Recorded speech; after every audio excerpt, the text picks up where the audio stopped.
Hi friends, welcome to CS Logic channel. ಇವತ್ತು ಬಂದು Karnataka diploma CET-ಗೆ preparation ಆಗುವಂಥ ಸ್ಟೂಡೆಂಟ್ಸ್ಗೆ ಪ್ರೀವಿಯಸ್ ಎಕ್ಸಾಮಿನೇಷನ್ ಕ್ವಶನ್ ಪೇಪರ್ನ ಸೊಲ್ಯೂಷನ್ ಮಾಡ್ತಾ ಇದ್ದೀನಿ ವಿತ್ ಎಕ್ಸ್ಪ್ಲನೇಷನ್. ಇದು ಬಂದು ಎಲೆಕ್ಟ್ರಾನಿಕ್ಸ್ ಆ್ಯಂಡ್ ಕಮ್ಯುನಿಕೇಷನ್ ಡಿಪಾರ್ಟ್ಮೆಂಟ್ಗೆ ಮಾಡ್ತಾ ಇದ್ದೀನಿ. ನೆಕ್ಸ್ಟ್ ಸೆಷನಿಂದ ಬೇರೆ ಡಿಪಾರ್ಟ್ಮೆಂಟ್ಗೂ ಸ್ಟಾರ್ಟ್ ಮಾಡ್ತಾ ಇದ್ದೀನಿ. ಓಕೆನಾ? ಸೊ ಇವತ್ತಿನ ಸೆಷನ್ ಬಂದು ಸೆಕೆಂಡ್ ಸೆಷನು. ಫಸ್ಟ್ ಸೆಷನ್ನು ಆಲ್ರೆಡಿ ಆಗಿದೆ. ಸೊ ಅದನ್ನ ಲಿಂಕ್ ಅನ್ನ ಡಿಸ್ಕ್ರಿಪ್ಷನ್ ಅಲ್ಲಿ ಕೊಟ್ಟಿದ್ದೀನಿ. You can go through it. ಓಕೆನಾ? ಈ ವಿಡಿಯೋ ನಿಮ್ಗೆ ಇಷ್ಟ ಆದರೆ please subscribe to the channel. Okay, ಇವತ್ತಿನ ಸೆಷನ್ ಕ್ವಶನ್ಗೆ ಹೋಗೋಣ. ಹಾಯ್ ಫ್ರೆಂಡ್ಸ್, ಇವತ್ತಿನ ಸೆಷನ್ ಸ್ಟಾರ್ಟ್ ಮಾಡೋಣ. ಇವತ್ತಿನ ಸೆಷನ್ ಬಂದು ಫಸ್ಟ್ ಕ್ವಶನ್ ಬಂದು the output of the program given below is. So ಕೆಳಗಡೆ ಕೊಟ್ಟಿರುವಂಥ ಪ್ರೋಗ್ರಾಮ್ಗೆ ಯಾವುದು ಈ ಆಪ್ಷನ್ಸ್ ಅಲ್ಲಿ ರೈಟ್ ಆನ್ಸರ್ ಔಟ್ಪುಟ್ ಆಗಿರುತ್ತೆ ಅಂತ. ಓಕೆನಾ? Main flower bracket open int A is equal to 200 B comma C. So A value ಮಾತ್ರ ಕೊಟ್ಟಿದ್ದಾರೆ. ಓಕೆನಾ? ಅದ್ರ ಕೆಳಗಡೆ if A is greater than or equal to 400, so A value ಎಷ್ಟು 200 is greater than or equal to 400 ಆಗಿದ್ರೆ, ಈ statement true ಆಗಿದ್ರೆ A ವ್ಯಾಲ್ಯೂಗಿಂತ, ಸೊ ಎ ಕೊಟ್ಟಿರೋ ವ್ಯಾಲ್ಯೂ 400ಗಿಂತ ಜಾಸ್ತಿ ಆಗಿರ್ಬೇಕು ಆರ್ ಈಕ್ವಲ್ ಆಗಿರ್ಬೇಕು. ಆಗಿದ್ರೆ ಇದು ಏನಾಗ್ತಾ ಇತ್ತು, ಬಿ ವ್ಯಾಲ್ಯೂ 300 ಆಗುತ್ತೆ ಅಂತ ಅರ್ಥ. ಓಕೆನಾ? ಆಗ್ಲಿಲ್ಲ ಅಂದಾಗ ಇಟ್ ಈಸ್ ಫಾಲ್ಸ್. ಓಕೆ, ಇಲ್ಲಿ ಏನು ಅಂದ್ರೆ ಇಫ್ ಕಂಡೀಷನ್ ಆದ್ಮೇಲೆ ಫ್ಲವರ್ ಬ್ರಾಕೆಟ್ ಮಿಸ್ ಆಗ್ತಾ ಇದೆ. ಸೊ ಫ್ಲವರ್ ಬ್ರಾಕೆಟ್ ಮಿಸ್ ಆಗೋದ್ರಿಂದ ಏನಾಗುತ್ತೆ, ಫ್ಲವರ್ ಬ್ರಾಕೆಟ್ ಕೊಟ್ಟಿಲ್ಲ ಅಂದ್ರೆ ಏನು, only one statement is if statement ಒಳಗಡೆ ಇದೆ ಅಂತ ಅರ್ಥ. ಇನ್ನೊಂದು ಸ್ಟೇಟ್ಮೆಂಟು ಇಫ್ ಕಂಡೀಷನ್ ಒಳಗಡೆ ಬರಲ್ಲ. ಸೊ ಇದಕ್ಕೆ ಒಂದು ಸಿನಾರಿಯೋ, ಇದೇ ಪ್ರೋಗ್ರಾಮ್ದು ಸಿನಾರಿಯೋ ತೋರಿಸ್ತೀನಿ ನೋಡಿ. ಅದೇ ಪ್ರೋಗ್ರಾಮ್ನ ಸಿನಾರಿಯೋ ಇಲ್ಲಿ. So main int a is equal to b comma c if a is greater than or equal to 400. So ಇಲ್ಲಿ ಕೊಟ್ಟಿರುವಂಥ ಆಪ್ಷನ್ ಏನಿದೆ ಅಲ್ಲ, ಇಲ್ಲಿ if conditions, it's nothing but ನಿಮ್ಮ ಪ್ರೋಗ್ರಾಮ್ ಕರೆಕ್ಟ್ ಪ್ರೋಗ್ರಾಮ್ ಇದು. ಯಾಕಂದ್ರೆ ಇಫ್ ಕಂಡೀಷನ್ ಆದ್ಮೇಲೆ ಫ್ಲವರ್ ಬ್ರಾಕೆಟ್ ಕೊಟ್ಟಿಲ್ಲ ಅಂದ್ರೆ it is nothing but only one statement belong to the if condition. So 2 or 3 ಸ್ಟೇಟ್ಮೆಂಟ್ಗೆ ಫ್ಲವರ್ ಬ್ರಾಕೆಟ್ ಕೊಟ್ಟೇ ಇರ್ತಾರೆ. ಒಂದು ಸ್ಟೇಟ್ಮೆಂಟ್ ಬಂದಾಗ ಮಾತ್ರ, ಇಫ್ ಕಂಡೀಷನ್ ಒಂದು ಸ್ಟೇಟ್ಮೆಂಟ್ ಬಂದಾಗ ಮಾತ್ರ ಫ್ಲವರ್ ಬ್ರಾಕೆಟ್ ಕೊಟ್ಟಿಲ್ಲ ಅಂದ್ರೂ it is understand only one statement is inside the if condition. So ಈಗ ಅರ್ಥ ಆಗಿದೆ ಅನ್ಕೋತೀನಿ. So moving to the program. So ಅದರಿಂದ ಬಿ ವ್ಯಾಲ್ಯೂ ಏನಾಗುತ್ತೆ ಅಂತ ಹೇಳ್ತೀನಿ ನೋಡಿ. Print F percentage of D and percentage of D of B comma C. So percentage of D, ಒಂದು ಡಿ ಬಂದು ಬಿದಾಗುತ್ತೆ, ಇನ್ನೊಂದು ಡಿ ಬಂದು ಪರ್ಸೆಂಟೇಜ್ ಆಫ್ ಡಿ ಬಂದು ಸಿ ಆಗುತ್ತೆ. ಓಕೆನಾ? ಸೊ ಬಿ ವ್ಯಾಲ್ಯೂ ಬರೋದೇ ಇಲ್ಲ, ಯಾಕಂದ್ರೆ ಈ ಕಂಡೀಷನ್ ಟ್ರೂ ಆಗ್ಲಿಲ್ಲ. ಯಾಕಂದ್ರೆ 200 is not greater than or equal to 400. So ಅದರಿಂದ ಏನಾಗುತ್ತೆ, ಬಿ ವ್ಯಾಲ್ಯೂ ಗಾರ್ಬೇಜ್ ವ್ಯಾಲ್ಯೂ ಅನ್ನ ಪ್ರಿಂಟ್ ಮಾಡುತ್ತೆ. ಸೊ ಎರರ್ ಆಗುತ್ತೆ, ಯಾಕಂದ್ರೆ it is not a statement is not true. So it not able to print the B answer. So it is shows the garbage value. So C value ಏನಿದೆ 200 ಇದೆ. So 200 ಇರೋದ್ರಿಂದ ಇದು if condition ಒಳಗಡೆ ಬರಲ್ಲ. ಅದರಿಂದ ಏನಾಗುತ್ತೆ, ಸಿ ವ್ಯಾಲ್ಯೂ 200 ಆಗಿರುತ್ತೆ. ಅರ್ಥ ಮಾಡ್ಕೊಳ್ಳಿ. ಇಫ್ ಕಂಡೀಷನ್ ಆದ್ಮೇಲೆ ಫ್ಲವರ್ ಬ್ರಾಕೆಟ್ ಕೊಟ್ಟಿಲ್ಲ, ಎಂಡಿಂಗ್ ಅಂಡ್ ಕ್ಲೋಸಿಂಗ್ ಕೊಟ್ಟಿಲ್ಲ ಅಂದ್ರೆ it's nothing but only one statement is inside. ಅದು ಫಸ್ಟ್ ಸ್ಟೇಟ್ಮೆಂಟ್ ಇಫ್ ಆದ್ಮೇಲೆ ಏನ್ ಬರುತ್ತೆ, ಅದು ಒಂದೇ ಇಫ್ ಕಂಡೀಷನ್ ನ ಎಕ್ಸಿಕ್ಯೂಷನ್ ಪಾರ್ಟ್ ಆಗಿರುತ್ತೆ. So the right answer for this question is 111. First B value garbage ಆಗುತ್ತೆ and C value print ಆಗುತ್ತೆ 200 ಅಂತ. Okay, passing on to the next question. An array element is accessed using. So ಇವಾಗ ಒಂದು C program ಅಲ್ಲಿ ಅರೇ ಅಂತ concept ಬರುತ್ತೆ, ಅದನ್ನ ತಿಳ್ಕೊಳ್ಳೋಣ ಫಸ್ಟ್, ಅದಾದ್ಮೇಲೆ ಆನ್ಸರ್ ಬರೋಣ. ಓಕೆನಾ? ಸೊ ಇಲ್ಲಿ ನೋಡ್ಬೋದು, ನಿಮ್ಮ ಒಂದು ಅರೇ ಸ್ಟೇಟ್ಮೆಂಟ್ ಹೇಗೆ ಕೊಡ್ತಾರೆ ಅಂದ್ರೆ int balance is equal to flower bracket and flower bracket open and close is nothing but indication of an array. So array ಅನ್ನ ಯೂಸ್ ಮಾಡ್ತಾ ಇದ್ದೀರಿ ಅಂತ. Array is nothing but a group of element, ಅಂದ್ರೆ group of elements ಇರುತ್ತೆ, ಅದು with a similar type of elements. ಅಂದ್ರೆ ಇವಾಗ for example ABCDEFGH ಅಂತ ತಗೊಂಡ್ರೆ ಈ ಅರೇ ಏನಿರುತ್ತೆ, ಅರೇ ಎಲಿಮೆಂಟ್ಸ್ ಏನಿರುತ್ತೆ, ಆಲ್ಫಾಬೆಟಿಕ್ ನಂಬರ್ಸ್ ಇರುತ್ತೆ. ನೇಮ್ಸ್ ತಗೋಬಹುದು. ಸೊ ನೇಮ್ಸ್ ಅಂದ್ರೆ ಫಾರ್ ಎಕ್ಸಾಂಪಲ್ ಯಾವ್ದಾದ್ರು ನೇಮ್ಸ್ ಅಂತ ತಗೋಬಹುದು, like mango, orange, grapes. These are fours. ಅಂದ್ರೆ ಸಿಮಿಲರ್ ಎಲಿಮೆಂಟ್ಸ್ ಇರಬೇಕು, ಡಿಫ್ರೆಂಟ್ ಎಲಿಮೆಂಟ್ಸ್ ಅನ್ನ ತಗೋಬಾರ್ದು. ಸೊ ಇವಾಗ ಫಾರ್ ಎಕ್ಸಾಂಪಲ್ 25 ತಗೊಂಡು ಆಪಲ್ ಅಂತ ತಗೊಂಡ್ರೆ it is wrong, because 25 is a numeric number and alpha is apple is a word. So array ಅಂದ್ರೆ ಏನು ಅಂತ ಅರ್ಥ ಮಾಡ್ಕೊಳ್ಳಿ. Array is a group of elements which consisting of similar kind of elements. ಓಕೆನಾ? So ಅರೇನ ಹೇಗೆ represent ಮಾಡ್ತೀವಿ, for example ಇಲ್ಲಿ ಕೊಟ್ಟಿರುವಂತ numbers ಇದೆಯಲ್ಲ, ಅದು ಅರೇ ಎಲಿಮೆಂಟ್ಸ್ ಅಂತ ಕರಿತೀವಿ. ಸೊ ಅರೇನ ಲೆಂತ್ ಅಂತ ಕೇಳ್ತಾರೆ. ಸೊ ಅರೇನ ಲೆಂತ್ ಅಂದ್ರೆ ಎಷ್ಟಿದೆ ಅಂದ್ರೆ 1 2 3 4 5. ಸೊ ಟೋಟಲ್ ಆಗಿ ಎಷ್ಟಿದೆ, array length is 5. But array elements ನ ಯಾವ್ದ್ರಿಂದ ಅಸೈನ್ಡ್ ಮಾಡಿರುತ್ತೆ, ಆಕ್ಸೆಸ್ ಮಾಡ್ತಾರೆ, so that is nothing but what we called as index number. Index number ಏನಾಗುತ್ತೆ ಅಂದ್ರೆ ಲೆಂತ್ ನಂಬರ್ 5 ಇದೆ, but index number always array first element will be started with a 0. So that means balance of 0, BAL of 0 is equal to 25, BAL of 1 is equal to 40. So always your array element will be accessed using your index numbers followed by a index number 0 1 2 3 4. So first lower index, lower bounded in the other lower index in the higher index ವರ್ಗು ಹೋಗುತ್ತೆ. Depends on the length. Length always will be, your index number will always be less than 1. For example length ನಾನು 5 ಅಂತ ಹೇಳಿದೆ, but index number ಏನಾಗಿರುತ್ತೆ 0 ಇಂದ 4 ಆಗಿರುತ್ತೆ. ಓಕೆನಾ? So passing to the question. So the array element is accessed using on index number. Already ನೀವು ನೋಡಿದ್ದೀರ figure. ಓಕೆನಾ? So passing on to the next question. Next question, MATLAB stands for. So already ನೀವು MATLAB ಮಾಡಿರ್ತೀರಾ second semester ಅಲ್ಲಿ. So MATLAB stands for ಏನು ಅಂತ ನಿಮ್ಗೆ ಆರಾಮಾಗಿ ಹೇಳ್ಬೋದು. ಮ್ಯಾಥಮೆಟಿಕಲ್ ಸಿಮ್ಯುಲೇಷನ್ ಲ್ಯಾಬ್ ಅಂತ ಕರಿತೀವಿ. MATLAB stands for matrix laboratory or matrix lab. Okay, so next question, ಇದು ಬಂದು MATLAB ಬೇಸ್ ಮೇಲೆ ಇದೆ question. The precedence order in which the arithmetical operations are evaluated in MATLAB. So ಯಾವ order ಅಲ್ಲಿ ನಿಮ್ಮ ಒಂದು ಅರ್ಥಮೆಟಿಕಲ್ ಆಪರೇಷನ್ಸ್ ಅನ್ನ ಆಗುತ್ತೆ ಇನ್ MATLAB ಅಲ್ಲಿ. ಸೊ MATLAB ಒಂದು ಇಮೇಜ್ ಇನ್ MATLAB, ಯಾವುದೇ ಒಂದು MATLAB ಅಲ್ಲಿ ಯಾವ ತರ ಪ್ರೊಸೀಡಿಂಗ್ಸ್ ಆಗುತ್ತೆ ಅಂದ್ರೆ, and many other programming languages operations are performed in the same order. ಬೇರೆ ಲ್ಯಾಂಗ್ವೇಜಸ್ ಲೈಕ್ ಸಿ ಪ್ರೋಗ್ರಾಮಿಂಗ್ ಆಗಿರ್ಬೋದು, ವೆರಿಲಾಗ್ ಆಗಿರ್ಬೋದು, ಎಲ್ಲದರಲ್ಲೂ ಸೇಮ್ ಆರ್ಡರ್ ನ ಪ್ರೊಸೀಡಿಂಗ್ಸ್ ಮಾಡುತ್ತೆ. ಸೊ MATLAB ಅಲ್ಲಿ ನೋಡಿ ಫಸ್ಟ್ ಏನಿರುತ್ತೆ, the expression is in bracket ಒಳಗಡೆ ಕೊಟ್ಟಿರ್ತಾರೆ. ಫಾರ್ ಎಕ್ಸಾಂಪಲ್ A+B ಅಂತ ಕೊಟ್ಟಿರ್ತಾರೆ. ಸೊ ಫಸ್ಟ್ ಬ್ರಾಕೆಟ್ ಒಳಗಡೆ ಇರೋದನ್ನ ಎಕ್ಸಿಕ್ಯೂಟ್ ಆಗುತ್ತೆ. ಅದಾದ್ಮೇಲೆ ಇದಕ್ಕೆ ಏನಾದ್ರು ಪವರ್ಸ್ ಕೊಟ್ಟಿದ್ರೆ, so for example A+B whole power square 2 ಅಂತ ಕೊಟ್ಟಿರ್ತಾರೆ. So that is second operation. Third operation ಏನಾಗುತ್ತೆ, multiplication and division. If there is any multiplication that will be done, or division ಕೊಟ್ಟಿದ್ರೆ ಡಿವಿಷನ್ ಆಗುತ್ತೆ. ಓಕೆನಾ? So this is your third step. Fourth step ಅಲ್ಲಿ ಏನಾಗುತ್ತೆ, addition plus subtraction. Addition subtraction last step. So order ಹೇಳ್ತೀನಿ ನೋಡಿ, ಒಂದು flower bracket ಅಲ್ಲಿ small bracket ಅಲ್ಲಿ ಕೊಟ್ಟಿರೋದಾಗುತ್ತೆ. ನೆಕ್ಸ್ಟ್ ಪವರ್ಸ್, ಥರ್ಡ್ ಬಂದು ಮಲ್ಟಿಪ್ಲಿಕೇಶನ್ ಡಿವಿಷನ್ ಆಗುತ್ತೆ. ಫೋರ್ತ್ ಸ್ಟೆಪ್ ಅಲ್ಲಿ ಬಂದು addition subtraction. So going to the question. So ಯಾವುದು ಪ್ರೊಸೀಡಿಂಗ್ಸ್ ಆಗುತ್ತೆ, ಆನ್ಸರ್ ಇಸ್ ನೋಡ್ಬೋದು ಇಲ್ಲಿ ಬ್ರಾಕೆಟ್ ಇದೆ, ಪವರ್ಸ್ ಇದೆ, ಮಲ್ಟಿಪ್ಲಿಕೇಶನ್ ಇದೆ, ಪ್ಲಸ್ ಇದೆ. So the right answer is option number B. Okay, now so passing on to the next question, which of the following is used to check if two elements are equal in MATLAB? So ಯಾವ ಒಂದು equals ಚಿಹ್ನೆಯನ್ನು ಉಪಯೋಗಿಸಿದ್ರೆ ಎರಡು variables equal ಇಲ್ಲ ಅನ್ನೋದಕ್ಕೆ ಗುರುತಿಸೋಕೆ ಚಿಹ್ನೆ ಯಾವುದು ಅಂತ MATLAB ಅಲ್ಲಿ ಕೇಳಿದ್ರೆ, ಇದು ಬಂದು negation plus is equal to ಅಂತ ಕೊಟ್ಟಿದ್ರೆ, negation plus is equal to ಅಂತ ಕೊಟ್ಟಿದ್ರೆ, so it is nothing but not equal ಅಂತ ಅರ್ಥ. So double is equal to ಚಿಹ್ನೆ ಕೊಟ್ಟಿದ್ರೆ it is the right answer. A double is equal to is your right answer. So A ಕೊಡ್ತಾರೆ ಅಂದ್ರೆ A double is equal to B. So that means A value ಏನಿದೆ B value ಸಮನಾಗಿದೆ ಅಂತ ಅರ್ಥ. ಓಕೆನಾ? So next question. So ಇದು ಬಂದು arm controller base question, 5th sem ಅಲ್ಲಿ ಬರುವಂತ subject. Register bit size in arm controller in LPC 2148 is.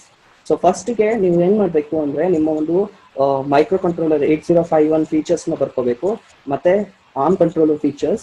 Next ಬರೋದು ಏನು, ಎಂಬೆಡೆಡ್ ಸಿಸ್ಟಮ್ ಅಲ್ಲಿ MSP 430. ಸೊ ಈ ಮೂರನ್ನು ನೀವು ಕ್ಲಾಸಿಫಿಕೇಶನ್ ಆಗಿ ಸ್ಪೆಸಿಫಿಕ್ ಫೀಚರ್ಸ್ ಆಗಿ ಬರ್ಕೊಂಡ್ರೆ ನಿಮ್ಗೆ ವೆರಿ ಈಸಿ ಆಗುತ್ತೆ.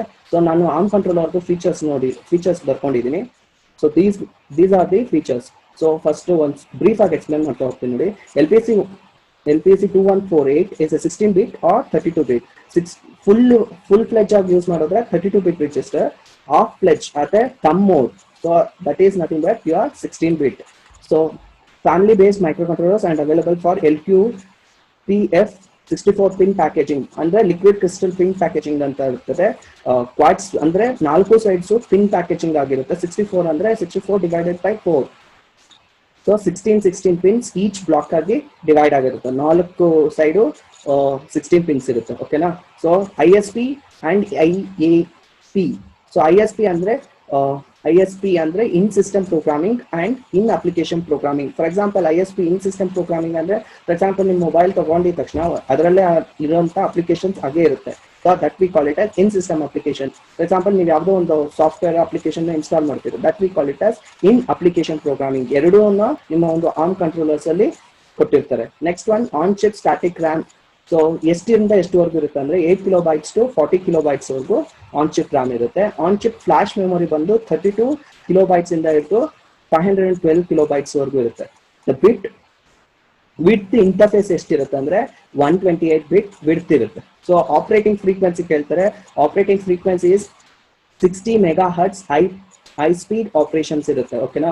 So these are the very much important because ಅವ್ರು ಕೇಳೋಂಥ ಕ್ವಶನ್ ಏನಿರುತ್ತೆ, ರ್ಯಾಮ್ ಕೇಳ್ತಾರೆ, ಆನ್ ಚಿಪ್ ಫ್ಲಾಶ್ ಮೆಮೊರಿ ಕೇಳ್ತಾರೆ, ಆಪರೇಟಿಂಗ್ ಸ್ಪೀಡ್ ಕೇಳ್ತಾರೆ, ಎಷ್ಟು ಪಿನ್ಸ್ ಇದೆ ಅಂತ ಕೇಳ್ತಾರೆ. ದಟ್ ಈಸ್ ಯುವರ್ 64 ಪಿನ್ಸ್ ಇರುತ್ತೆ. ಎಷ್ಟು ಬಿಟ್ಸ್ ಇರುತ್ತೆ ಅಂತ ಕೇಳ್ತಾರೆ.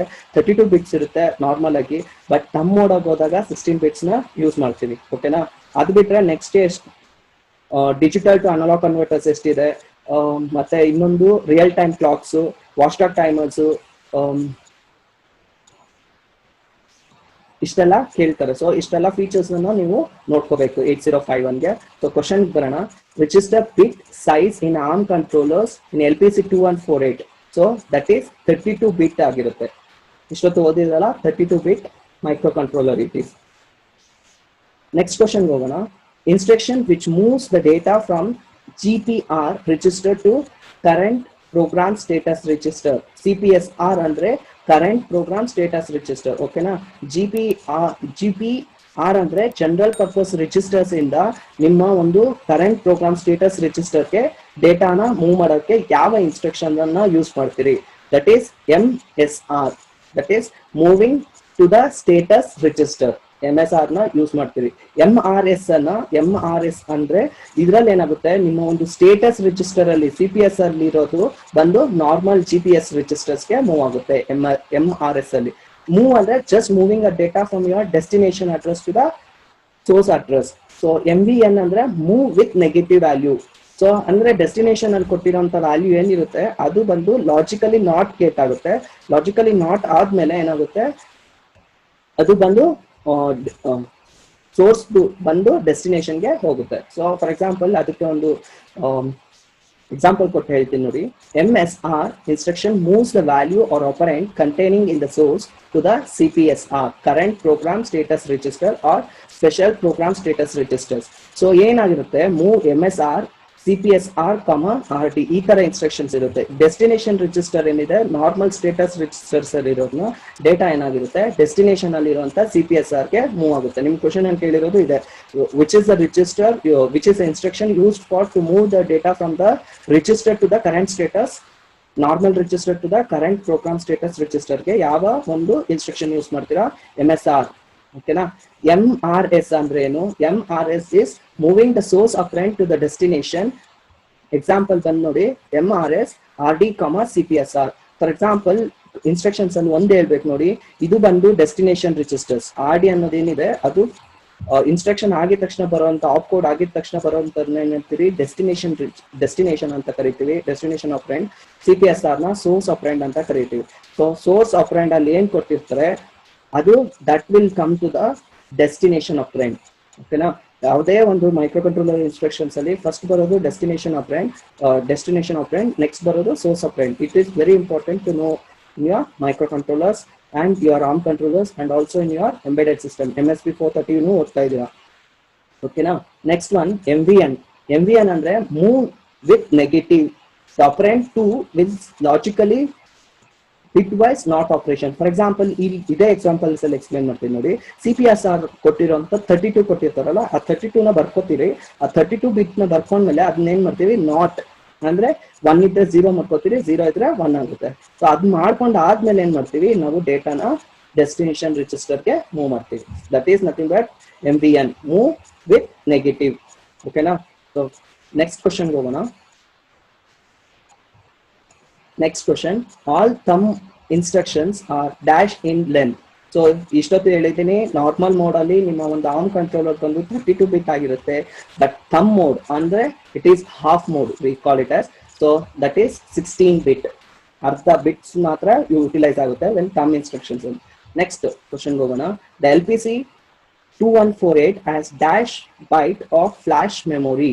ಸೊ ಎಷ್ಟು bytes of flash memory availability ಇರುತ್ತೆ ನಿಮ್ಮ ಒಂದು LPC 2148 ARM controller? That is 512 kilobytes. ಇಷ್ಟೊತ್ತು ಫೀಚರ್ಸ್ ಅಲ್ಲಿ ಎಕ್ಸ್ಪ್ಲೇನ್ ಮಾಡಿದ್ದೀನಿ, ಅದಕ್ಕೋಸ್ಕರನೇ ಫೀಚರ್ಸ್ ಅನ್ನ ಕರೆಕ್ಟ್ ಆಗಿ ನೋಡ್ಕೊಳ್ಳಿ. ಆರ್ಮ್ ಕಂಟ್ರೋಲರ್ಸ್ ಮತ್ತೆ 8051 MSP 430 ಇವೆಲ್ಲ ನೀವು ಕರೆಕ್ಟ್ ಆಗಿ ನೋಡ್ಕೊಂಡ್ರೆ ಆರಾಮಾಗಿ ನೀವು ಬರಿಬಹುದು ಎಕ್ಸಾಮ್ ಅಲ್ಲಿ. ಓಕೆನಾ? Passing on to the next question. Next question, function of pin connect block. So pin connect block ನ ಫಂಕ್ಷನ್ ಏನಾಗಿರುತ್ತೆ ಅಂದ್ರೆ, to select the function of pin which have more than one function. So pin connect block ಏನಾಗಿರುತ್ತೆ ಅಂದ್ರೆ, ಇದ್ರ function ಏನು ಅಂದ್ರೆ, ಯಾವ pins having a more than one function ಅಂದ್ರೆ ಒಂದೇ ಪಿನ್ ಮಲ್ಟಿ ಟಾಸ್ಕಿಂಗ್ ಮಾಡ್ತಾ ಇರುತ್ತೆ. ಸೊ ಅಂತ ಪಿನ್ ನ ಫಂಕ್ಷನ್ ಅನ್ನ ಗಮನಿಸೋದಕ್ಕೆ we are using the pin connecting block. ಓಕೆನಾ? Next question, watchdog timer is timing circuit. So watchdog timer ನ ಏನಕ್ಕೆ ಯೂಸ್ ಮಾಡ್ತೀವಿ ಅಂದ್ರೆ, ಫಾರ್ ಎಕ್ಸಾಂಪಲ್ ಯಾವುದೋ ಒಂದು ಪ್ರೋಗ್ರಾಮ್ ಅನ್ನ ರೀಸೆಟ್ ಮಾಡೋದಕ್ಕೆ. ಯಾವಾಗ ರೀಸೆಟ್ ಆಗುತ್ತೆ ಅಂದ್ರೆ, ಯಾವುದಾದ್ರು ಒಂದು ಪ್ರೋಗ್ರಾಮ್ ಎಕ್ಸಿಕ್ಯೂಷನ್ ನಲ್ಲಿ ಹ್ಯಾಂಗ್ ಅಪ್ ಆದಾಗ, ಲೈಕ್ ಸ್ಟ್ರಕ್ ಆದಾಗ, ಆವಾಗ ನಾವು ವಾಚ್ಡಾಗ್ ಟೈಮರ್ಸ್ ಇಂದ it will be reseted. So watchdog timer is timing circuits that resets the system processors when the program execution hangs up. So ನಮ್ಮ ಒಂದು ಪ್ರೊಸೆಸರ್ ಯಾವಾಗ ಹ್ಯಾಂಗ್ up ಆಗುತ್ತೆ ಅವಾಗ ರೀಸೆಟ್ ಮಾಡೋದಕ್ಕೆ ಏನ್ ಮಾಡ್ತೀವಿ, ವಾಚ್ಡಾಗ್ ಟೈಮರ್ಸ್ ಅನ್ನ ಯೂಸ್ ಮಾಡ್ತೀವಿ. Okay, so this is MSP 430 which comes in your embedded system part in the ಬರ್ತಾ ಇದೆ. ಓಕೆನಾ? MSP 430 is dash RISC processor. So ಎಷ್ಟು ಬಿಟ್ ಇರುತ್ತೆ ಇದು? MSP 430 ಬಂದು 16 ಬಿಟ್ ಇರುತ್ತೆ. ಸೊ ಫಾರ್ ಎಕ್ಸಾಂಪಲ್ 8051 ಬಂದು ಎಷ್ಟಿರುತ್ತೆ ಅಂದ್ರೆ 8 ಬಿಟ್ ಮೈಕ್ರೋ ಕಂಟ್ರೋಲರ್, ಮತ್ತೆ ಆರ್ಮ್ ಕಂಟ್ರೋಲರ್ ಬಂದು 32 bit micro controllers.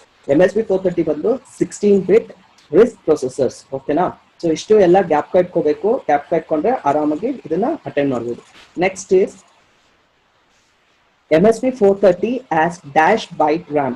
So as 128 byte RAM. So ನಿಮ್ಮ ಒಂದು MSP 430 ಎಷ್ಟಿರುತ್ತೆ ಅಂದ್ರೆ ಕಡಿಮೆ ಪಿನ್ಸ್ ಅವೈಲಬಿಲಿಟಿ ಇರುತ್ತೆ. ಸೊ ಅದರಿಂದ ನಿಮ್ಮ ಒಂದು ರ್ಯಾಮ್ ಸೈಜು ಕಡಿಮೆ ಆಗಿರುತ್ತೆ. ಇದು ಒಂದು ಲಾಜಿಕ್. ಓಕೆನಾ? ರ್ಯಾಮ್ ಸೈಜ್ ಕಡಿಮೆ ಇರೋದು ಯಾವ್ದ್ರಲ್ಲಿ? ನಿಮ್ಮ ಒಂದು MSP 430 ನಲ್ಲಿ ಪಿನ್ ಕೌಂಟ್ಸ್ ಕಡಿಮೆ ಇರೋದು ಯಾವ್ದ್ರಲ್ಲಿ? MSP 430 as well as your micro controllers ಅಲ್ಲೂ ಕಡಿಮೆನೇ ಇರುತ್ತೆ ಕಂಪ್ಯಾರಿಟಿವ್ಲಿ. ಓಕೆನಾ? ಸೊ ನೆಕ್ಸ್ಟ್ ಕ್ವಶನ್ ಹೋಗೋಣ. Which of the following instructions is an example for indexed addressing mode? ಇದು ಬಂದು MSP 430. ನೀವು ಎಲ್ಲಾದ್ರದ್ದು ಅಡ್ರೆಸಿಂಗ್ ಮೋಡ್ ಕಲ್ತ್ಕೋಬೇಕು. 8051 ಅಡ್ರೆಸಿಂಗ್ ಮೋಡ್ ಕಲ್ತ್ಕೋಬೇಕು, ARM controller addressing mode, then your MSP 430 addressing mode. So ನಾನು MSP 430 addressing modes ನ ತೋರಿಸ್ತೀನಿ ನೋಡಿ. Okay, so this is your MSP 430 addressing mode. ಇದರಲ್ಲಿ ನೋಡ್ಬೋದು ನೀವು register addressing mode, index addressing mode, absolute addressing mode, indirect register addressing mode, indirect auto increment, immediate addressing modes. So ಇಲ್ಲಿ ನೋಡ್ಬೋದು ನಿಮ್ಮ ಒಂದು ಸಿಂಟೆಕ್ಸ್ ಅಲ್ಲಿ ಈ ರಿಜಿಸ್ಟರ್ ಅಡ್ರೆಸಿಂಗ್ ಮೋಡ್ ಅಲ್ಲಿ ಓನ್ಲಿ ರಿಜಿಸ್ಟರ್ ಕಂಟೆಂಟ್ಸ್ ಇದೆ. ಇಂಡೈರೆಕ್ಟ್ ಅಲ್ಲಿ ಏನಿರುತ್ತೆ, index plus your register, index value ಕೊಟ್ಟಿರ್ತಾರೆ plus register R0, R1, R2 ಆ ತರ ರಿಜಿಸ್ಟರ್ಸ್ ನ ಯೂಸ್ ಮಾಡಿರ್ತಾರೆ. ಅಬ್ಸಲ್ಯೂಟ್ ಅಲ್ಲಿ ಏನಾಗಿರುತ್ತೆ, your and symbol with address location ಅನ್ನ ಕೊಟ್ಟಿರ್ತಾರೆ, ಕಾನ್ಸ್ಟೆಂಟ್ ಅಡ್ರೆಸ್ ಲೊಕೇಶನ್ಸ್. ಇಲ್ಲಿ ನೋಡ್ಬೋದು at the constant address stored in the extension work. Next indirect registers ಅಲ್ಲಿ ನೋಡಿದ್ರೆ @RN. ಸೊ ಇಂಡೈರೆಕ್ಟ್ ಇಲ್ಲಿ ನೋಡ್ಬೋದು variable pointed to the register RN. RN ಅಂದ್ರೆ basically ತಗೊಳ್ಳಿ, RN is nothing but you can use R0 ಇಂದ R7 ವರೆಗೂ use ಮಾಡ್ಬೋದು registers ಅನ್ನ. RI ಅಂತ ಕೊಟ್ಟಾಗ it is only for 2 registers, that is R0 and R1 ನಿಮ್ಮ ಮೈಕ್ರೋ ಕಂಟ್ರೋಲರ್ಸ್ ಅಲ್ಲಿ. ಇಂಡೈರೆಕ್ಟ್ ಆಟೋ ಇನ್ಕ್ರಿಮೆಂಟ್ ಅಲ್ಲಿ ಏನಾಗುತ್ತೆ, so @RN indirect register moding ಇರುತ್ತೆ ಪ್ಲಸ್ ಅಂತ ಕೊಟ್ಟಿರ್ತಾರೆ. That is nothing but you are incrementing your indirect addressing mode. So ಅದು ಬಂದಿರೋಂಥ ವ್ಯಾಲ್ಯೂನ ನಿಮ್ಮ ಒಂದು ಡೆಸ್ಟಿನೇಷನ್ ಆಪರೆಂಟ್ಗೆ ಚೇಂಜ್ ಆಗುತ್ತೆ. ಇಮಿಡಿಯೇಟ್ ಅಲ್ಲಿ ಏನಾಗುತ್ತೆ, ಆಶ್ ಸಿಂಬಲ್ ಯೂಸ್ ಮಾಡಿರ್ತೀವಿ, hash symbol plus value number. ಅನ್ನ ಕೊಟ್ಟಿರ್ತೀವಿ. So these R your MSP430 addressing modes. So ನಮ್ಗೆ ಕೊಟ್ಟಿರೋ ಕ್ವಶನ್ ಅಲ್ಲಿ ಏನ್ ಕೊಟ್ಟಿದ್ದಾರೆ ಅಂದ್ರೆ ಇಂಡೆಕ್ಸ್ ಅಡ್ರೆಸಿಂಗ್ ಮೋಡ್ ಕೊಟ್ಟಿದ್ದಾರೆ. ಇಂಡೆಕ್ಸ್ ಅಡ್ರೆಸಿಂಗ್ ಮೋಡ್ ಯಾವ ತರ ಕೊಟ್ಟಿರ್ತಾರೆ ಅಂದ್ರೆ index number plus register value. So ಇವಾಗ ನಿಮ್ಮ ಒಂದು ಕ್ವಶನ್ಗೆ ಹೋಗೋಣ. ಸೊ ನಿಮ್ಮ ಒಂದು ಕ್ವಶನ್ ಅಲ್ಲಿ ಇಂಡೆಕ್ಸ್ ಅಡ್ರೆಸಿಂಗ್ ಮೋಡ್ ಕೇಳಿದರೆ, ಸೊ ಇಂಡೆಕ್ಸ್ ಅಡ್ರೆಸಿಂಗ್ ಮೋಡ್ ಇದು ಯಾವುದು ಮ್ಯಾಚ್ ಆಗುತ್ತೆ ಅಂದ್ರೆ ಮೂವ್ ಟು ಇಂಡೆಕ್ಸ್ ನಂಬರ್ ಕೊಟ್ಟಿದ್ದಾರೆ plus register (6) that is nothing but indexed, ಇನ್ನೊಂದು ರಿಜಿಸ್ಟರ್ R6 ಅಂತ ಕೊಟ್ಟಿದ್ದಾರೆ. ಸೊ ಇದು ಒಂದೇ ಆಪ್ಷನ್ ನಿಮಗೆ ಕರೆಕ್ಟ್ ಆಗಿ ಆನ್ಸರ್, ರೈಟ್ ಆನ್ಸರ್ ಆಗುತ್ತೆ. ಓಕೆನಾ. Next question, in MSP430, dash registers is used to enable or disable pull up or pull down registers. So ಇದಕ್ಕೆ ರಿಜಿಸ್ಟರ್ಸ್, ಡಿಫ್ರೆಂಟ್ ರಿಜಿಸ್ಟರ್ಸ್ ಏನ್ ಕೊಟ್ಟಿದ್ದಾರೆ ಅದನ್ನ ಎಕ್ಸ್ಪ್ಲನೇಷನ್ ನೋಡೋಣ ಒಂದ್ಸತಿ. So PXDIR register directs the pin towards either input or output. ಈ pin direct registers ಏನಿರುತ್ತೆ ಇದು ಯಾವುದೇ ಒಂದು ಪಿನ್ ಅನ್ನ ಇನ್ಪುಟ್ ಔಟ್ಪುಟ್ ಅನ್ನೋದಕ್ಕೆ ಡೈರೆಕ್ಟ್ ಮಾಡುತ್ತೆ.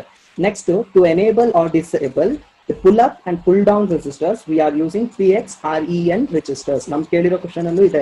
To enable or disabling the pull up and pull down ಯಾವ ಒಂದು ರಿಜಿಸ್ಟರ್ಸ್ ಯೂಸ್ ಮಾಡ್ತೀರಾ ಅಂದ್ರೆ PXREN ರಿಜಿಸ್ಟರ್ಸ್ ನ ಯೂಸ್ ಮಾಡ್ತೀವಿ. ನೆಕ್ಸ್ಟ್ ಬಂದು PXIN ಅಂತ ಆಪ್ಷನ್ ಅಲ್ಲಿ ಕೊಟ್ಟಿದ್ದಾರೆ. Read the data from the general purpose input output. So PXIN ಅಂದ್ರೇನು, ರೀಡ್ ದ ಡೇಟಾ ಅಂದ್ರೆ ಡೇಟಾ ಏನ್ ಡೇಟಾ ಕೊಟ್ಟಿರ್ತೀರೋ ಅದನ್ನ ರೀಡ್ ಮಾಡುತ್ತೆ. PXOut ಅಂತ ಬರುತ್ತೆ ಇನ್ನೊಂದು ಪಿನ್ನು, ಅದು ಬಂದು ಡೇಟಾನ ರೈಟ್ ಮಾಡುತ್ತೆ. ಓಕೆನಾ. ಸೊ ನೆಕ್ಸ್ಟ್ ಬಂದು ಇನ್ನೊಂದು option PXSelect or PXSelect2. So selects the functionality of general purpose pins as it's multiplexed with other functionality. ಇದೇನ್ ಮಾಡುತ್ತೆ, ಸೆಲೆಕ್ಟ್ ಪಿನ್ ನಿಮ್ಮ ಒಂದು ಜನರಲ್ ಪರ್ಪಸ್ ಪಿನ್ಸ್ ನ 2 ವೇ ಆಫ್ ಫಂಕ್ಷನಿಂಗ್ ಮಲ್ಟಿಪ್ಲೆಕ್ಸ್ ಮಾಡುತ್ತೆ. ಸೊ ಅದರಿಂದ PXSelect ನ ಸೆಲೆಕ್ಟ್ ಮಾಡ್ಕೋತೀವಿ. ಓಕೆನಾ. Passing to the question. Okay. So ನಿಮ್ಗೆ ಕೇಳಿರೋ ಕ್ವಶನ್ ಪ್ರಕಾರ ಯಾವ registers enable disabling push pull up and pull down resistor andre, that is PXREN. Okay. Next question, which of the following is not data types in Verilog? So ಯಾವ data types Verilog ನಿಮ್ಮ 5th sem ಅಲ್ಲಿ Verilog 6th sem ಅಲ್ಲಿ Verilog lab ಬರುತ್ತೆ, ಅದ್ರ basis ಮೇಲೆ question ಇದು. So ನಾವು ಒಂದ್ಸತಿ ಡೇಟಾ ಟೈಪ್ಸ್ ಯಾವ್ದು ಡೇಟಾ ಟೈಪ್ಸ್ ವೆರಿಲಾಗ್ ಅಲ್ಲಿ ಇದೆ ಅಂತ ತಿಳ್ಕೊಳ್ಳೋಣ first. So Verilog data types are basically ಎರಡು data type, primary data types ಇದೆ. ಒಂದು ನೆಟ್ ರಿಜಿಸ್ಟರ್ಸ್. ರಿಜಿಸ್ಟರ್ಸ್ ಅಲ್ಲಿ ಬಂದು integer, real and time. Time ಅಂದ್ರೆ ಫಾರ್ ಎಕ್ಸಾಂಪಲ್ $ಸೈನ್ ಕೊಟ್ಟು 5 minutes 6 minutes ಅಂತ ಕೊಡ್ತಿರಲ್ಲ, ಅದು ರಿಯಲ್ ಪಾರ್ಟ್ ಇರುತ್ತೆ. ನೆಕ್ಸ್ಟ್ ಇಂಟೀಜರ್ಸ್, ಅದೇ +1 -1, so positive integers and negative integers ಇರುತ್ತೆ. So next is some other data types. Some other data types are array. So ಇಷ್ಟೊತ್ತು ಹೇಳಿದನಲ್ಲ, ಸಿ ಪ್ರೋಗ್ರಾಮಿಂಗ್ ಅಲ್ಲಿ ಸೇಮ್ ಅದೇ ತರನೇ ಅರೇಸ್ ನ ಯೂಸ್ ಮಾಡ್ತೀವಿ ಇಲ್ಲಿನು. Memories, so DRAM, depending on memories we are using. Next bandu parameters, so strings. Okay na. So these are the some other important data types. Basically we are using net and registers in a Verilog, very much important. Okay. So passing to the question. So question al kelidare which is not a data types. So wire, register, integers ಮೂರು ಇದೆ ನಮ್ಮ data type ಅಲ್ಲಿ. But ಇಲ್ದಿರ ಇರೋದು ಯಾವುದು, that is your right answer is float is not your data types in Verilog. Next, symbol X represent dash in Verilog. So symbol X ಯಾವ ಏನ್ represent ಮಾಡುತ್ತೆ ನಿಮ್ಮ Verilog ಅಲ್ಲಿ ಅಂತ ಕೇಳಿರೋದು. So logically 0, it's wrong. Logically false definition, option B, wrong. So unknown logic value. So the right answer is option number C, unknown logical value. ನಿಮಗೆ ಏನು ಅಂದ್ರೆ logically 0 ಅಲ್ಲ, ಲಾಜಿಕಲಿ 1 ಅಲ್ಲ ಅಂದಾಗ it is nothing but X, that is unknown logical value. ಇನ್ನೊಂದು ಇದೆ representation, that is nothing but Z. So Z is nothing but high impedance ಅಂತ ಅರ್ಥ. ಓಕೆನಾ. ಇದು ಕೇಳ್ಬೋದು, symbol Z represent dash in Verilog, that is high impedance. Okay. So passing to the next question, the construct that is executed only once in the simulation is called dash construct. So constructs ಓದ್ಕೋಬೇಕಾಗುತ್ತೆ. ನಿಮ್ಮ ವೆರಿಲಾಗ್ಸ್ ನ ಗೋ through ಮಾಡಿದ್ರೆ it is very easy. ಓಕೆನಾ. So ಇದಕ್ಕೋಸ್ಕರ ನಾನು ಒಂದು program ಇದೆ ಅಂತ ತೋರಿಸ್ತೀನಿ. ವೆರಿಲಾಗ್ ಅಲ್ಲಿ ಎರಡು ಕಾನ್ಸ್ಟೆಂಟ್ಸ್ ಇರುತ್ತೆ. So there are many constants, but where we are normally using initial and always are the very more important constraints. Initial and always is the more important constraints in your Verilog. ಈ ಎರಡು constraints ಅನ್ನ ನೀವು correct ಆಗಿ use ಮಾಡೋದು ಹೇಗೆ ಅಂತ ತಿಳ್ಕೊಬೇಕಾಗುತ್ತೆ. Verilog is concurrent programming language to incorporate a sequential structured operations like initial and always statement constraints are used. So initial ಮತ್ತೆ always statements na constraint ಆಗಿ ಯೂಸ್ ಮಾಡ್ತೀವಿ. The initial statement will be explained first. So initial first ಇರುತ್ತೆ ನಿಮ್ಮ ಒಂದು constraints ಅಲ್ಲಿ. Initial begin, logic ಕೊಡ್ತೀವಿ, end. So this is your initial statement, how it is look. So ನಿಮ್ಮ question ಕೇಳಿರೋದಕ್ಕೆ answer ಬಂದು it is initial will be executed only once, always will be initiated, always at the post edge anta ಕೊಡ್ತೀವಲ್ಲ. Always is nothing but repeatedly we are incrementing your clock pulses. So JK B flip flops ಇವೆಲ್ಲ ಮಾಡಿರ್ತೀರಾ Verilog ಅಲ್ಲಿ. So ಅಲ್ಲಿ use ಮಾಡಿರ್ತೀರಾ always constraint ನ. ನೀವು ಒಂದ್ಸತಿ go through ಮಾಡಿದ್ರೆ Verilog ಅಲ್ಲಿ you can find it out. Okay, so ನಿಮ್ಮ ಕ್ವಶನ್ ಬಂದ್ರೆ right answer is initial. Initial will be executed only once in the simulation, is called as dash constraints, that is initial constraint. So next question, the dominant mode of waveguide depends on. So dominant mode of waveguide depends on the shape of the waveguide. So next question, velocity of propagation in waveguide is. The velocity of propagation in a waveguide is. So option nodona, more than in free space. Yavagu aste velocity of propagation will be higher in your free space, but idu comparison kelirodeno waveguide alli yav tara irutte anta propagation. So it is less than in free space. Free space alli yavattu aste propagation of a light will be very faster when compared to the propagation of your velocity of propagation in waveguide. Okay, the right option is less than in free space. Next question, the radar range is given by the equation. The radar range, the equation ಏನು ಅಂದ್ರೆ R is equal to C delta change in time divided by 2. So this is your right equation for your radar range. Okay na? Next question, the satellite orbit is used to dash if the direction of the satellite revolution is the same as the earth rotation. So idu satellite revolutions to earth same as the earth rotation na ಏನಂತ ಕರೀತೀರಾ? ಒಂದು satellite orbit is said to be. So it is said to be a post grade. So retrograde ಅಂದ್ರೆ ಏನಾಗುತ್ತೆ, ನಿಮ್ಮ ಒಂದು earth ಮತ್ತೆ satellite opposite rotation ಮಾಡುತ್ತೆ. Earth clock wise ಅಲ್ಲಿ rotate ಮಾಡಿದ್ರೆ ಸ್ಯಾಟಲೈಟ್ ಆಂಟಿ ಕ್ಲಾಕ್ ವೈಸ್ ಅಲ್ಲಿ ರೊಟೇಟ್ ಮಾಡುತ್ತೆ. ಅದನ್ನ V call it as retrograde. So descending ನೋಡ್ ಅಂಡ್ ಅಸೆಂಡಿಂಗ್ ನೋಡ್ ಬೇಡ ನಿಮ್ಗೆ. ಪೋಸ್ಟ್ ಗ್ರೇಡ್ ಅಂದ್ರೆ ಏನು ಅಂದ್ರೆ ನಿಮ್ಮ ಒಂದು ಅರ್ತ್ ಯಾವ ತರ ಕ್ಲಾಕ್ ವೈಸ್ ಡೈರೆಕ್ಷನ್ ಅಲ್ಲಿ ರೊಟೇಟ್ ಆಗ್ತಾ ಇರುತ್ತೆ, ಅದೇ ತರ ನಿಮ್ಮ ಒಂದು ಸ್ಯಾಟಲೈಟ್ ಕೂಡ ಕ್ಲಾಕ್ ವೈಸ್ ಡೈರೆಕ್ಷನ್ ಅಲ್ಲೇ ರೆವಲ್ಯೂಷನ್ ಆಗ್ತಾ ಹೋಗುತ್ತೆ. ಓಕೆನಾ? ನಿಮ್ಮ ಅರ್ಥನ ನಿಮ್ಮ ಒಂದು ಸ್ಯಾಟಲೈಟ್ ಕ್ಲಾಕ್ ವೈಸ್ ಡೈರೆಕ್ಷನ್ ಅಲ್ಲಿ ರೊಟೇಟ್ ಆಗೋದನ್ನ ಪೋಸ್ಟ್ ಗ್ರೇಡ್ ಅಂತ ಕರಿತೀವಿ. Okay, passing to the next question.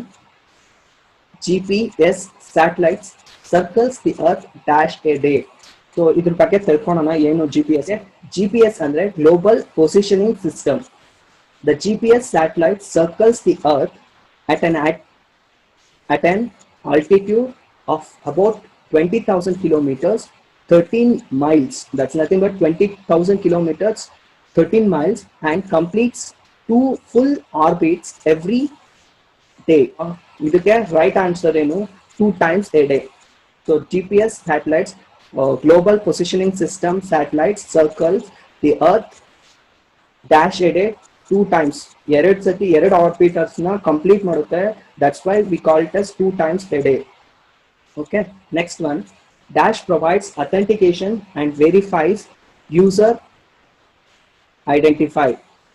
So authentication and verifies the user identity.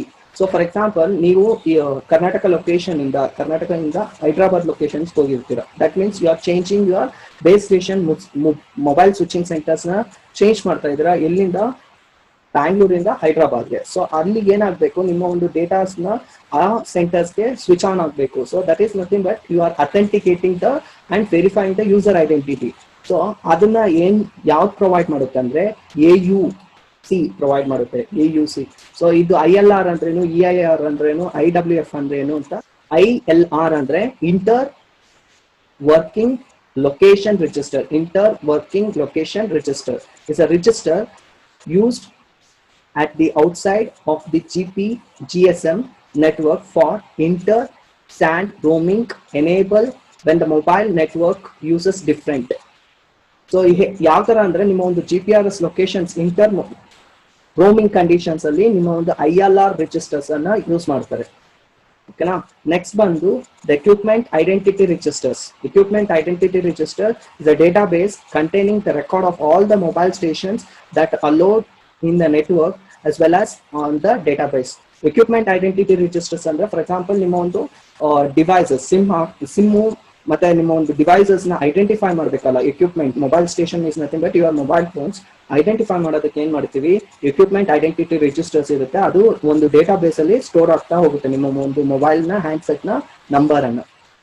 Next is inter working function, that is IWF. So is a method for interfacing a wireless telecommunication network with a PSTN, public switching telephone network. It is oldest telephone networking, but iga PSTN ide, but adra kadme use ಮಾಡ್ತಾರೆ. We are using only on the wireless communication basis. So wireless communication in the switch communication ಅಂದ್ರೆ ನಿಮ್ಮ ಒಂದು landline communications ಗೆ we are using the IWF. Okay, so next question ಹೋಗೋಣ. ನಿಮ್ಮ ಒಂದು question ಗೆ ಹೋದ್ರೆ authentication AU. Okay na. Next question, the mobile station MS moves from one cell to another but starts within the control of the same base station controller BSC.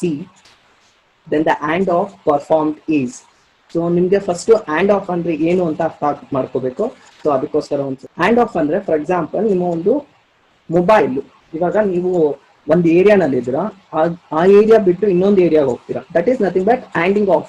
So ಈ network tower ಇಂದ ಇನ್ನೊಂದು network ಟವರ್ಗೆ hand of ಆಗ್ತಾರೆ, ಅಂದ್ರೆ ಇಲ್ಲಿಂದ ಅಲ್ಲಿಗೆ ವರ್ಗಾವಣೆ ಆಗ್ತಾ ಇದೆ. That we call it as hand over or hand off. ಓಕೆನಾ. ಸೊ ಇಲ್ಲಿ ಏನು ಅಂದ್ರೆ 4 types of hand off are available in your mobile stations. ಓಕೆನಾ. ಒಂದು intra cell hand over. Intra cell hand over ಅಂದ್ರೆ same station, same BST station ಇರುತ್ತೆ, same mobile switching centres. ಈ tower ಇಂದ ಇನ್ನೊಂದು ಟವರ್ಗೆ ಅಲ್ಲಲ್ಲೇ ಸೆಲ್, ಫಾರ್ ಎಕ್ಸಾಂಪಲ್ 2 towers ಇರುತ್ತೆ ಜಸ್ಟ್ 100 meters ರೇಂಜ್ ಅಲ್ಲಿ. ಸೊ ಅಲ್ಲೇ ಮೊಬೈಲ್ ಸ್ವಿಚಿಂಗ್ ಸೆಂಟರ್ ಆಗ್ತಾ ಇರುತ್ತೆ. So hand over that is nothing but with in the same cell. ಇಲ್ಲಿ ನೋಡ್ಬೋದು first figure. Next inter cell intra base switching centre hand over. So second ನಿಮ್ ನೋಡ್ಬೋದು, ಈ cell ಇಂದ ಇಲ್ಲಿದ್ದು ನಿಮ್ಮ ಮೊಬೈಲು ನೆಕ್ಸ್ಟ್ ಸ್ಟೇಷನ್ ಬಂತು, but base station same, base stations different ಇದೆ but switching centre same ಇದೆ. ಬೇಸ್ ಸ್ಟೇಷನ್ ಕಂಟ್ರೋಲರ್ ಬಂದು same ಇರುತ್ತೆ ಬಟ್ BTS ಮಾತ್ರ ಡಿಫ್ರೆಂಟ್ ಆಗುತ್ತೆ. ಸೊ ಫಾರ್ ಎಕ್ಸಾಂಪಲ್ ಇಲ್ಲಿ ಒಂದು ಏರಿಯಾ, ಇದೊಂದು ಏರಿಯಾ, ಸೊ ಇಲ್ಲಿಂದ ಇಲ್ಲಿಗೆ ಸ್ವಿಚ್ ಆಗಿದೆ. That is nothing but inter cell intra base switching centres. Base switching centres same ಇರುತ್ತೆ ಎರಡಕ್ಕೂ, ಬಟ್ BTS ಮಾತ್ರ ಟವರ್ಸ್ ಮಾತ್ರ ಬೇರೆ ಇರುತ್ತೆ. ನೆಕ್ಸ್ಟ್ ಥರ್ಡ್ ಒಂದು inter base switching controller intra mobile switching centre hand over. So for example ಇಲ್ಲೇನಾಗ್ತದ್ದು, BSC same ಇರ್ತಾ ಇತ್ತು, ಕಂಟ್ರೋಲರ್ ಸೇಮ್ ಇರ್ತಾ ಇತ್ತು, ಬಟ್ ಇಲ್ಲೇನಾಗಿದೆ ನಿಮ್ಮ ಒಂದು ಮೊಬೈಲ್ ಸ್ವಿಚಿಂಗ್ ಸೆಂಟರ್ ಸೇಮ್ ಇದೆ. ಓಕೆನಾ. ಮೊಬೈಲ್ ಸ್ವಿಚಿಂಗ್ ಕಂಟ್ರೋಲರ್ ಸೇಮ್ ಇರುತ್ತೆ, ಬಟ್ ಇಲ್ಲಿ ಏನಾಗಿದೆ BTS ಬೇರೆ ಆಗಿರುತ್ತೆ. ನಿಮ್ಮ ಒಂದು ಮೊಬೈಲ್ ಇಲ್ಲಿಂದ ಇಲ್ಲಿಗೆ ಬಂದಿದೆ ಅಂತ ಇಟ್ಕೊಳ್ಳಿ, BTS ಡಿಫ್ರೆಂಟ್ ಆಯ್ತು, BSCನೂ ಡಿಫ್ರೆಂಟ್ ಆಯ್ತು, ಇಲ್ಲಿಂದ ಇಲ್ಲಿಗೆ ಬಂದಿದೆ ಅಂತ ತಗೋಬಹುದು. ಬಟ್ ಮೊಬೈಲ್ ಸ್ವಿಚಿಂಗ್ ಸೆಂಟರ್ ಮಾತ್ರ ಒಂದೇ ಮೊಬೈಲ್ ಸ್ವಿಚಿಂಗ್ ಕಂಟ್ರೋಲರ್ಸ್ ಇಂದ ಎರಡಕ್ಕೂ ಮೆಸೇಜ್ ಪಾಸ್ ಆಗ್ತಾ ಇರುತ್ತೆ. So that is what we call it as intra mobile switching control hand over. Inter mobile switching hand over. Inter mobile switching hand over ಅಂದ್ರೆ ಏನು, different mobile switching ಸೆಂಟರ್ಗೆ ಹೋಗ್ಬಿಡುತ್ತೆ. ನಿಮ್ಮ ಒಂದು ಮೊಬೈಲ್ ಸ್ಟೇಷನ್ ಅಂದ್ರೆ ನೀವು ಇಲ್ಲಿರೋರು ಇಲ್ಲಿಗೆ ಬಂದ್ಬಿಡ್ತೀರಾ, ನೆಕ್ಸ್ಟ್ ಬೇರೆ ಸೆಲ್ಗೆ ಬಂದ್ಬಿಡ್ತೀರಾ, ಬೇರೆ ರೀಜನ್ಗೆ ಹೋಗ್ಬಿಡ್ತೀರಾ. ಫಾರ್ ಎಕ್ಸಾಂಪಲ್ ಫಸ್ಟ್ ನಿಮ್ಮ ಏರಿಯಾದಿಂದ ಇನ್ನೊಂದು ಏರಿಯಾಗೆ, ಅದನ್ನ that we call it as ಇದು ಸೆಕೆಂಡ್. ಥರ್ಡ್ ಏನಾಗುತ್ತೆ, ನಿಮ್ಮ ಏರಿಯಾ ಬ್ಯಾಂಗ್ಳೂರಿಂದ ಚಿತ್ರದುರ್ಗ ಹೋಗಿದ್ರ, so that is nothing but mobile switching centre. ಅರ್ಥ ಆಗ್ತಿದ್ಯಾ. ನೆಕ್ಸ್ಟ್ ಏನಾಗುತ್ತೆ, ಬೆಂಗಳೂರಿಂದ ಹೈದ್ರಾಬಾದ್ ಹೋಗ್ತದೆ, so that is nothing but 2 different cities. So district first ನಿಮ್ದು ನಿಮ್ಮ ಏರಿಯಾದು, ಅದಾದ್ಮೇಲೆ ನಿಮ್ಮ ಡಿಫ್ರೆಂಟ್ ಡಿಸ್ಟ್ರಿಕ್ಟ್ಸ್, ಅದಾದ್ಮೇಲೆ ಡಿಫ್ರೆಂಟ್ ಸ್ಟೇಟ್ಸ್. ಆ ತರ ಲೆಕ್ಕ ಹಾಕೊಂಡ್ರೆ you will come to know the very easily this hand over. Hand over process ಅಂದ್ರೆ ಇನ್ನೊಂದು ಸ್ಟೇಷನ್ ಇಂದ ಇನ್ನೊಂದು ಸ್ಟೇಷನ್, ಇನ್ನೊಂದು ಟವರ್ ಇಂದ ಇನ್ನೊಂದು ಟವರ್ಗೆ ಹೇಗೆ ಹ್ಯಾಂಡ್ ಆಫ್ ಆಗುತ್ತೆ, ಹೇಗೆ ಪ್ರೊಸೀಜರ್ನ ಇಲ್ಲಿಂದ ಬೇರೆ ಸ್ಟೇಷನ್ಸ್ಗೆ ಕೊಡುತ್ತೆ ಅಂತ. ಓಕೆನಾ. So inter cell same cell but base stations differ ಆಗಿರುತ್ತೆ. So same base station controllers. Cells change ಆಗುತ್ತೆ, ಟವರ್ಸ್ ಇವಾಗ ಇಲ್ಲಿಂದ ನೆಕ್ಸ್ಟ್ ಏರಿಯಾಗೆ ಹೋಗಿದ್ರ, ಬಟ್ ಕಂಟ್ರೋಲಿಂಗ್ ಬಂದು ಬ್ಯಾಂಗ್ಳೂರ್ ಆಗಿರುತ್ತೆ ಅಂತ ಇಟ್ಕೊಳ್ಳಿ. ಈ ಏರಿಯಾದಿಂದ ನೆಕ್ಸ್ಟ್ ಟವರ್ಗೆ ಹೋಗಿರ್ತೀರಾ, but that is called as inter cell. But intra base switching controller hand off ಅಂದ್ರೆ ಸೇಮ್ BSc ಇರುತ್ತೆ ಎರಡಕ್ಕೂ. BTS ಬೇರೆ ಇರುತ್ತೆ, ಬಟ್ BSc ಬಂದು ಸೇಮ್ ಇರುತ್ತೆ ಕ್ವಶನ್ ಪ್ರಕಾರ. Microwave oven makes use of the following principle for heating the food. ಇಲ್ಲಿ ಏನು ಯೂಸ್ ಮಾಡ್ತೀವಿ ಅಂದ್ರೆ ಎಲೆಕ್ಟ್ರೋಮ್ಯಾಗ್ನೆಟಿಕ್ ಈಟಿಂಗ್ ಮೆಥಡ್ಸ್ ಯೂಸ್ ಮಾಡ್ತೀವಿ. That's why we called as dielectric heating methods ನ ಇಲ್ಲಿ ಹೆಚ್ಚಾಗಿ ಯೂಸ್ ಮಾಡ್ತೀವಿ ಮೈಕ್ರೋವೇವ್ ಓವನ್ಸ್ ಅಲ್ಲಿ. ಓಕೆನಾ? So the option C is the right answer. QR code stands for, ನೋಡಿ ಇಲ್ಲಿ ಇದೆಯಲ್ಲ, ಇದೆ QR code. So it stands for ಅಂದ್ರೆ quick response code. Okay, option B is the right answer. Stands for. Next one, carbon microphone is a type of pressure microphone. It's a type of pressure microphones. Okay. Next question, the dash uses mirror to reflect the light in an image. So that is DLP projectors na use ಮಾಡಿದ್ರೆ ನಮ್ಮ ಒಂದು mirror of light, mirror ಅಲ್ಲಿ reflect ಆಗ್ತದೆ lights. ಓಕೆನಾ? In an image. Okay, DLP projector is the right answer. Next question, the closeness with which an instrument reading approaches a true value of variable is called as accuracy. So the error ಅಂದ್ರೆ ಏನು? Error is nothing but instrumental error. So expected value ಏನೋ ಇರುತ್ತೆ, but reading ವ್ಯಾಲ್ಯೂನೇ ಬೇರೆ ತೋರಿಸುತ್ತೆ. That we called as error. Sensitivity ಬಂದು it is the division of output value divided by measured value. We call it as sensitivity. Expected values ಅಂದ್ರೆ ನೀವು ಒಂದು expectation ಇಟ್ಕೊಂಡಿರ್ತೀರಾ, so ಅಷ್ಟು value reach ಆದ್ರೆ that we call it as expected values. So the answer is for this, closeness with which an instrument reading approaches to a true value of variable is called as accuracy. Okay, so ಇಲ್ಲಿನ session ಇಲ್ಲಿಗೆ wind up ಮಾಡ್ತಾ ಇದ್ದೀನಿ. Thank you.